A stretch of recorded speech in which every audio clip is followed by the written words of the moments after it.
like all footy fans, I've got a lot of footy opinions. That is not a bad thing at all. And what I love about opinions is the more time you learn about something, watch a team, watch a player, watch a coach, etc., etc., the more that your opinion can evolve and change over time. It's a beautiful thing about sport, and I love that about sport a lot.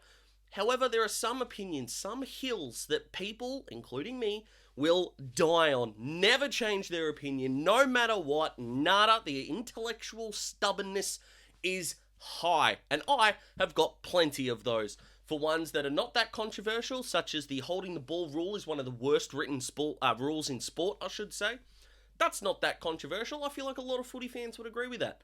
Some of them are controversial, such as the 2005 Grand Final is the most overrated game of football that has ever been played. This video is about neither of those things though. This video is talking about Melbourne Carlton and why I think Melbourne are copping a little too much evisceration in the mainstream footy media for how their qualifying final against Collingwood went, and perhaps the over-the-top love that Carlton are getting, considering these two teams had margins that were wildly similar against wildly different quality of opponents.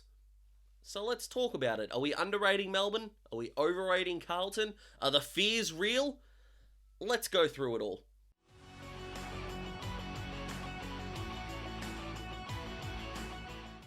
Not going to be too much of a spiel before we get into it, but if you haven't clicked that subscribe button, please do that. We're heading for 1750 before Grand Final Day, and then it'll be hopefully 2000 before the draft starts. I need your help in doing so. So keep clicking that subscribe button, and if you have already, just click the bell next to that subscribe button. You will get notified every single time there's a Daz Talks Footy video that goes up. Or, if you really want a helping hint, Monday, Wednesday.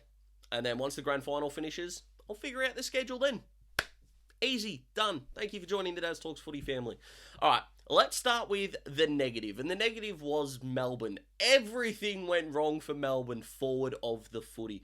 We know about Bailey Fritz's miss, and the Fritzl kind of reminded me of Brad Otten's in 2008. Now, when you think of horrific misses in the 2008 Grand Final, even if you're not a Hawthorn or Geelong fan, your brain goes straight to Cameron Mooney. Moon's on the halftime siren, missed from basically the goal square. Now, a tighter angle than the directly in front of where the goal square lines up, but point blank range, essentially. And what that miss did was overshadow Brad Otten's running into an open goal with two free Cats players in the goal square, completely burning them and missing the goal.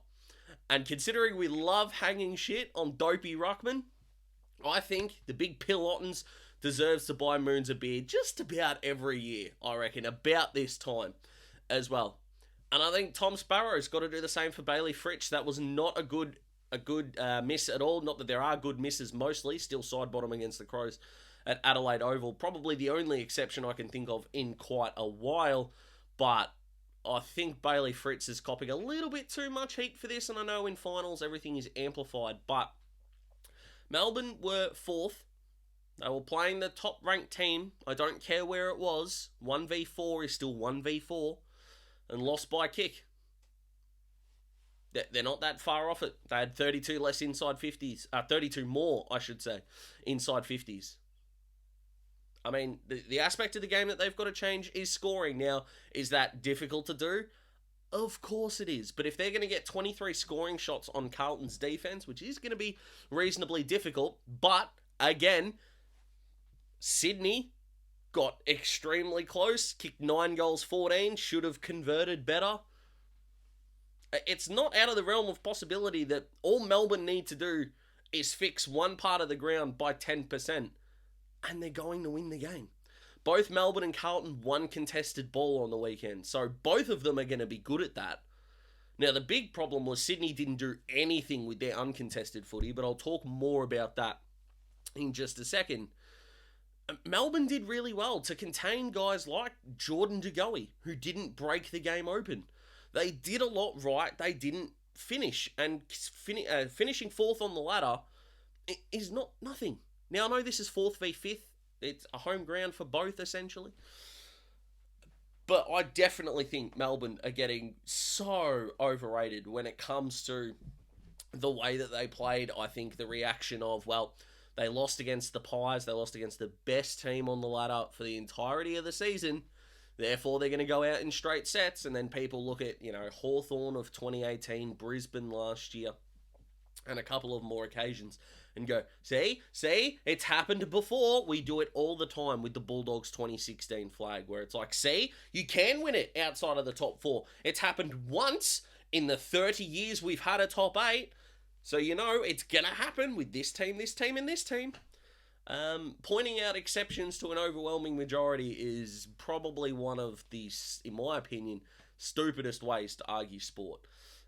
Yes, is it possible? Of course it's possible, but if you're telling me it's probable when it's only happened 3 times in however long it may be, I'm going to trust history, the numbers, and I'm going to trust the team that finished on top of the ladder. That's not outlandish. Now, this isn't bashing Carlton at all. They were awesome, and I'm going to talk about them glowingly very soon. So don't turn away, Carlton fans, or think that I'm being unfair here, but in terms of the way we talk about Melbourne, I don't get why we're sitting here going, well, they're screwed.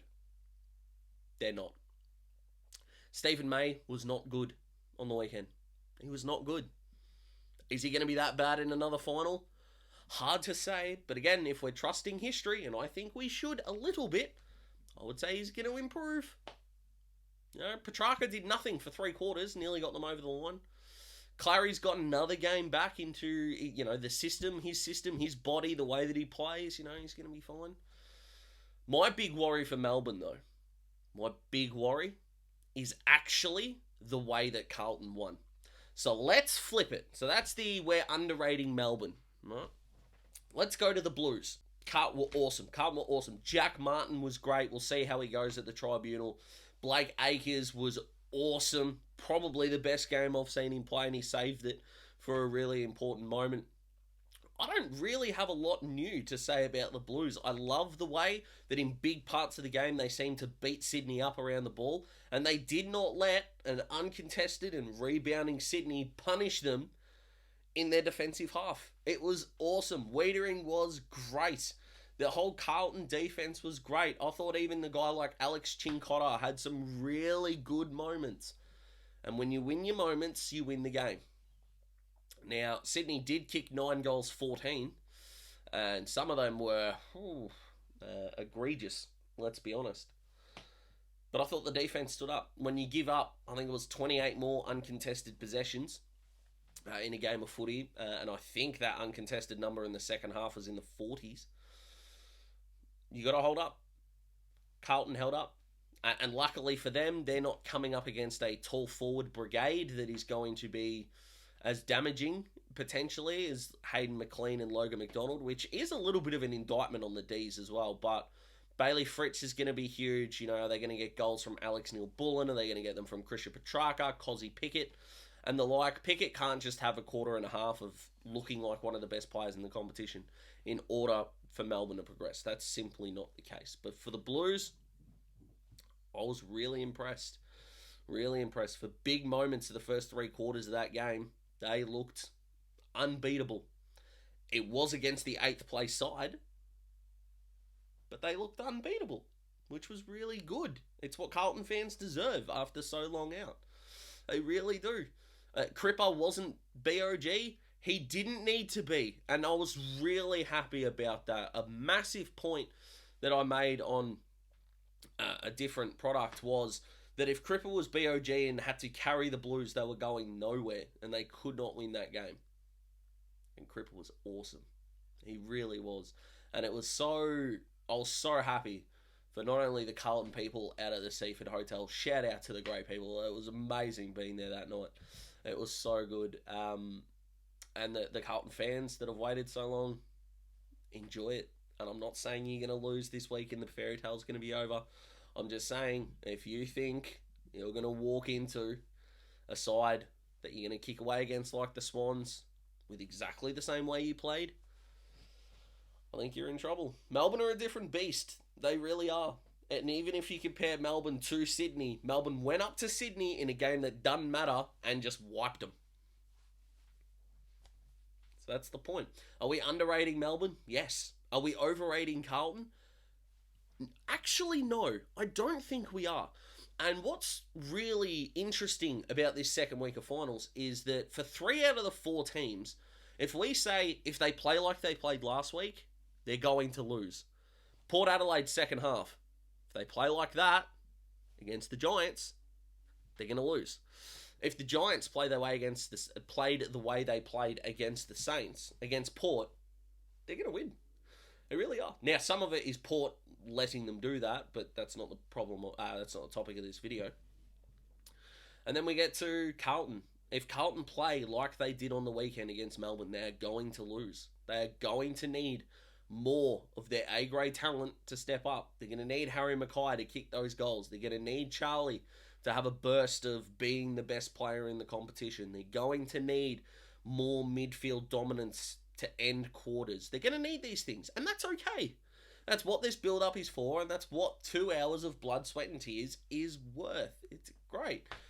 And Melbourne, if Melbourne play like they did on the weekend, Carlton are going to wipe them. Genuinely wipe them. But once again, we're going to hit another final where the outlying factor is probably going to be goal kicking. And surely Melbourne aren't going to kick that badly again. But are Carlton going to give them easy shots? They're really not. I'm going to tip Melbourne in this game.